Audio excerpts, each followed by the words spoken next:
കുറച്ചു നേരം മുമ്പ് ഞാൻ ഇങ്ങനെ ഇൻസ്റ്റാഗ്രാം ഒക്കെ തുറന്ന് ഇങ്ങനെ നോക്കുന്ന സമയത്താണ് എത്രത്തോളം ഇങ്ങനെ കത്തി നിൽക്കുകയാണ് നമ്മുടെ ദയാ സുജിത്ത് ഉണ്ടല്ലോ. അതായത് നമ്മുടെ മഞ്ജു പിള്ളയുടെ മകൾ ദയാ സുജിത്ത് ഒരു മോഡേൺ ഒരു വസ്ത്രം ഇട്ടുകൊണ്ട്, മോഡേൺ ഇൻ ദ സെൻസ് അവർക്ക് ഇഷ്ടമുള്ള, അവർക്ക് താല്പര്യമുള്ള ഒരു വസ്ത്രം അവരിട്ടുകൊണ്ട് അവരൊരു കുറച്ച് ടിക്സ് ഒക്കെ എടുത്തിട്ട് ഇൻസ്റ്റഗ്രാമിൽ അപ്ലോഡ് ചെയ്തു. അപ്പോൾ ഇത് അപ്ലോഡ് ചെയ്തു, അവരുടെ ഇഷ്ടമാണല്ലേ, അവർക്ക് ഇൻസ്റ്റഗ്രാമിൽ അപ്ലോഡ് ചെയ്യാം, ഫേസ്ബുക്കിൽ അപ്ലോഡ് ചെയ്യാം, അപ്ലോഡ് ചെയ്യാതിരിക്കാം, ഒരു പിക്ക് എടുത്ത ഉടനെ ഡിലീറ്റ് ചെയ്യാം, നീ അത് മറ്റേ ഇൻസ്റ്റഗ്രാമിന്റെ നേരിട്ട് അയച്ചു കൊടുക്കുക, എന്ത് വേണമെങ്കിലും അത് അവർക്ക് അവരുടെ ഇഷ്ടമാണ്. നമ്മുടെ ഓരോരുത്തരുടെയും പേഴ്സണൽ പ്രിഫറൻസ് ആണ് നമുക്ക് എന്താണ് നമ്മൾ ചെയ്യുക എന്നുള്ളത്. നമ്മുടെ ഇമേജ് എന്ന് പറഞ്ഞാൽ അതിന് നമുക്ക് ഒരാൾക്കും കോപ്പിറൈറ്റ് കൊടുക്കേണ്ടി വരുന്നില്ല. ഓക്കെ, നമുക്ക് ലോകത്ത് കോപ്പിറൈറ്റ് ഒന്നും ഇഷ്യൂസ് വരാത്ത ഒറ്റ ഒരു സംഭവം എന്ന് പറഞ്ഞാൽ നമ്മുടെ ഫേസ് നമ്മുടെ കാര്യങ്ങളുമാണ്. ഓക്കെ, അപ്പൊ അതുകൊണ്ട് നമുക്കത് ചെയ്യാം, അത് ഓരോരുത്തരുടെ ഇഷ്ടമാണ്. പക്ഷേ ഇതിനകത്ത് പ്രശ്നം എന്താണെന്നറിയോ, ഇതിനകത്ത് ഷഫീന ബിവി എന്ന് പറഞ്ഞിട്ടൊരു യൂട്യൂബ് ചാനലുണ്ട്. അപ്പൊ അവര് ഇതിനെ റിയാക്ട് ചെയ്തു. ഇങ്ങനെ മഞ്ജു പിള്ള കയറൂരി വിട്ടിരിക്കുകയാണ്. അതിന് പറയുന്ന പ്രധാനപ്പെട്ട കാര്യങ്ങളാണിത്. മഞ്ജു പിള്ള ഇങ്ങനെ കയറൂരി മകളെ ഇങ്ങനെ വിട്ടിരിക്കുകയാണ്, ദയാ സുജിത്തിനെ കയറൂരി വിട്ടിരിക്കുകയാണ്. പിന്നെ അവരുടെ കാര്യത്തിനും ശ്രദ്ധിക്കുന്നൊന്നുമില്ല. പിന്നെ അവർ കുറെ കാര്യങ്ങൾ ഇങ്ങനെ പറഞ്ഞിട്ടുണ്ട്, എല്ലാം കാണിച്ചുകൊണ്ടാണ് നടക്കുന്നത്, ഇങ്ങനെയൊക്കെ നടന്നാൽ ശരിയാകുമോ എന്നൊക്കെ പറഞ്ഞിട്ട് ഭയങ്കരമായിട്ട് അങ്ങ് കെയറേട്ടായി ആയിട്ട് ഇങ്ങനെ കുറെ സംഭവങ്ങളൊക്കെ പറഞ്ഞിട്ടുണ്ട്. അപ്പൊ ഇങ്ങനെ ഒരു സംഭവം വരുമ്പോൾ നമ്മൾ അതിനെ എങ്ങനെയാണ് ഒരു വ്യൂവർ എന്നുള്ള നിലയിൽ നമ്മളിതൊക്കെ കാണുന്ന ആളുകളാണ്, നമ്മളെല്ലാവരും സോഷ്യൽ മീഡിയ ഉപയോഗിക്കുന്ന ആളുകളാണ്. അപ്പൊ എല്ലാ വാർത്തകളും, എവിടെ നടക്കുന്ന എന്ത് വാർത്തകളും നമുക്ക് സ്പോട്ടിൽ അറിയാൻ വേണ്ടി പറ്റും. അപ്പൊ ഇതിനെ നമ്മൾ എങ്ങനെയാണ് നോക്കി കാണേണ്ടത്? അപ്പൊ ഞാൻ നോക്കിയപ്പോൾ, അതായത് ഞാൻ ആദ്യം ഈ വീഡിയോ തുടങ്ങിയ പോലെ തന്നെ നമുക്ക് പേഴ്സണലായിട്ട് കുറെ ഇഷ്ടങ്ങൾ ഉണ്ടായിരിക്കാം. നമ്മൾ എന്ത് കഴിക്കണം, ഓക്കെ, നമ്മൾ എന്ത് കഴിക്കണം, നമ്മൾ എവിടെ പോകണം, എങ്ങോട്ട് നമ്മളെ യാത്ര ചെയ്യണം. എനിക്ക് നാളെ രാവിലെ ബാംഗ്ലൂർ പോകണം, എനിക്ക് പോവാം. എനിക്ക് നാളെ രാവിലെ ഡൽഹിക്ക് പോകണം, പോവാം. എനിക്ക് നാളെ രാവിലെ രാജ്യം വിടണോ, വേറെ പാസ്പോർട്ട് അടുത്ത് വിസ അടിയെ പോവാം. എനിക്ക് ഇഷ്ടമുള്ള കാര്യങ്ങൾ എനിക്ക് ചെയ്യാം. എനിക്ക് ഫുഡ് കഴിക്കണം, എനിക്കിന്ന് ബിരിയാണി കഴിക്കണമൊക്കെ, എനിക്കിന്ന് ബിരിയാണി കഴിക്കാം. എനിക്ക് നാളെ എന്താ പറയാ ചിക്കൻ ചില്ലി കഴിക്കാനാണ് ഇഷ്ടം, ഓക്കെ, ചിക്കൻ ചില്ലി കഴിക്കാം. ഓക്കെ, അപ്പൊ അത് എന്റെ ഇഷ്ടമാണ്. അപ്പൊ അതെനിക്ക് ചെയ്യാൻ വേണ്ടി പറ്റും. അതിനുള്ള അവകാശവും അതിനുള്ള അധികാരവും എന്താ പറയാ, അതിനുള്ള ഒരു സ്വാതന്ത്ര്യം എന്നുള്ള സാധനമുണ്ടല്ലോ, അത് നമ്മുടെ നാട്ടിൽ എല്ലാ മനുഷ്യന്മാർക്കും ഉണ്ട്. ഒരാൾ ജനിക്കുമ്പോൾ ഒരു വ്യക്തിയായിട്ടാണ് അവർ വളരുന്നത്, അല്ലേ? പണ്ടത്തെ കാലത്തൊക്കെ ആയിരുന്നെങ്കിൽ വീടുകളുടെ ഉള്ളിൽ നമ്മൾ എപ്പോഴും ഒരു മകനായിട്ട് തന്നെ എപ്പോഴും നിലനിൽക്കും, അല്ലെങ്കിൽ മകളായിട്ട് എപ്പോഴും നിലനിൽക്കും, അച്ഛനായിട്ട്, അമ്മയായിട്ട്.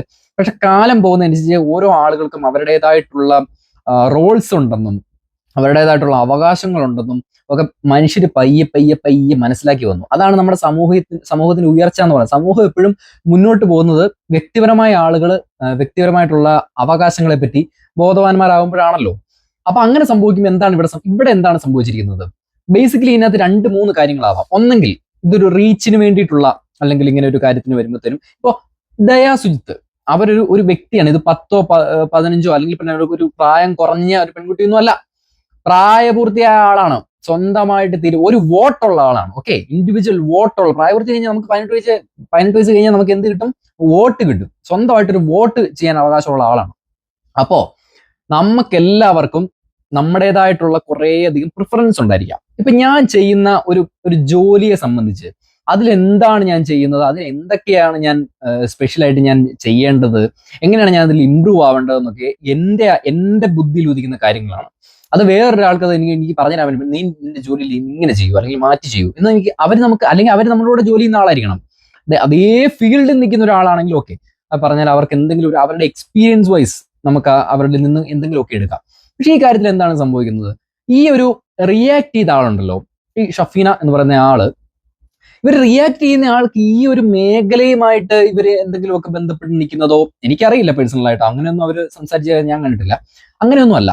പക്ഷെ ഇതിനകത്ത് ഈ ദയാ സുജിത്ത് എന്ന് പറഞ്ഞ ആള് അതൊരു ഫാഷൻ മോഡലാണ്. ഓക്കെ, ആ ഒരു മേഖലയുമായിട്ട് ആ ഒരു മേഖലയോട് കോൺസെൻട്രേറ്റ് ചെയ്ത് കരിയർ കൊണ്ടുപോകാൻ ആഗ്രഹിക്കുന്ന ഒരാളാണ്. അപ്പൊ അവർക്ക് ആ ഒരു ജോലിയിൽ അവരുടെ കരിയറിൽ ഇമ്പ്രൂവ് ആവാൻ വേണ്ടിയിട്ട് അവരുടേതായിട്ടുള്ള രീതിക്കുള്ള ഡ്രസ്സിങ്ങുകളും കാര്യങ്ങളും ഒക്കെ അവരുടെ രീതിക്ക് കൊണ്ടുവരും. അത് അവരുടെ ഇഷ്ടമാണ്, അവരുടേതായിട്ടുള്ള പേഴ്സണൽ പ്രിഫറൻസ് ആണ് അതൊക്കെ. അത് ഒരാൾക്കും ചെന്ന് അവരോട് ചോദ്യം ചെയ്യാൻ വേണ്ടി പറ്റില്ല ഈ ലോകത്ത്.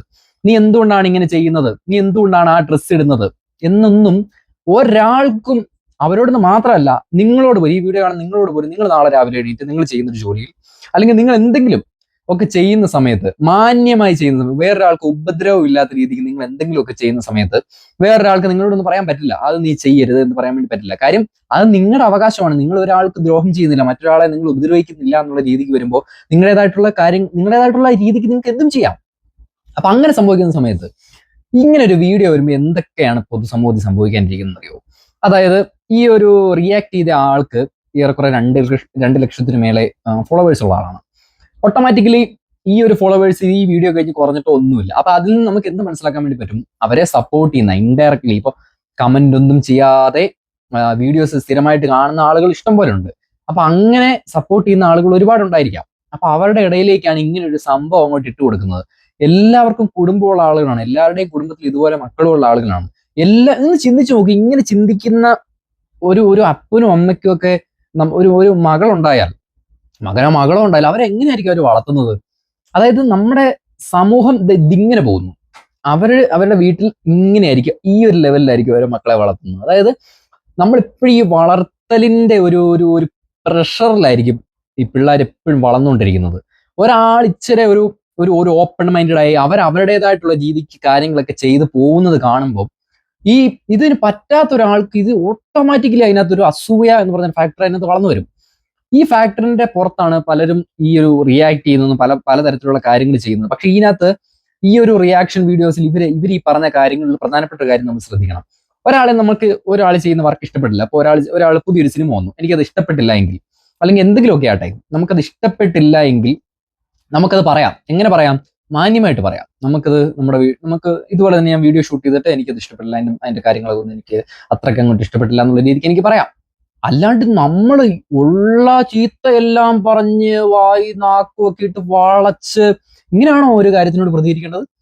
അതൊരു മാന്യമായിട്ടുള്ള രീതിയല്ല. നമ്മളൊരു കാര്യത്തിനോട് പ്രതികരിക്കുമ്പോൾ അതിനൊരു മാന്യതയുണ്ട്, അല്ലേ? അവരൊരു വ്യക്തിയാണ്, ഒരു വ്യക്തിപരമായിട്ടുള്ള വലിയൊരു സിനിമയിൽ അഭിനയിച്ചിട്ട് ഇപ്പൊ സിനിമയിലെ കഥാപാത്രത്തിനെ പറ്റിയാണ് സംസാരിച്ചു. ഓക്കെ, സിനിമയിലെ കഥാപാത്രത്തിനെ പറ്റി സംസാരിക്കുന്ന ഒരുപാട് റിവ്യൂവേഴ്സ് ഉണ്ട്. അവരെല്ലാം കഥാപാത്രത്തിനെയാണ് വിമർശിക്കുന്നത്, ആ ഒരാളിനെ വിമർശിക്കുന്നതല്ല.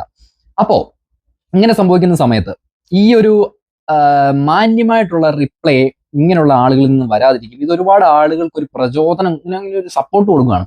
അതായത് നമുക്കിനിയിപ്പം കുഴപ്പമൊന്നുമില്ല, നമുക്കിനിയിപ്പോ ആരോടൊക്കെ എന്തെങ്കിലുമൊക്കെ പറയണമെങ്കിൽ റിയാക്ട് ചെയ്യണോ നേരെ അങ്ങനെ എന്ന് പറയാം. പിന്നെ ഇയാൾ പറഞ്ഞല്ലോ, പിന്നെ നമ്മുടെ ആശാൻ പറഞ്ഞല്ലോ, പിന്നെ എന്താ നമുക്ക് കുഴപ്പം എന്നൊരു ഫാക്ടർ വരും. പക്ഷെ നമ്മളിപ്പോൾ ചിന്തിക്കേണ്ട കാര്യം എന്ന് പറഞ്ഞു കഴിഞ്ഞാൽ ഇതൊരിക്കലും ഒരു മാന്യമായിട്ടുള്ള രീതിയല്ല.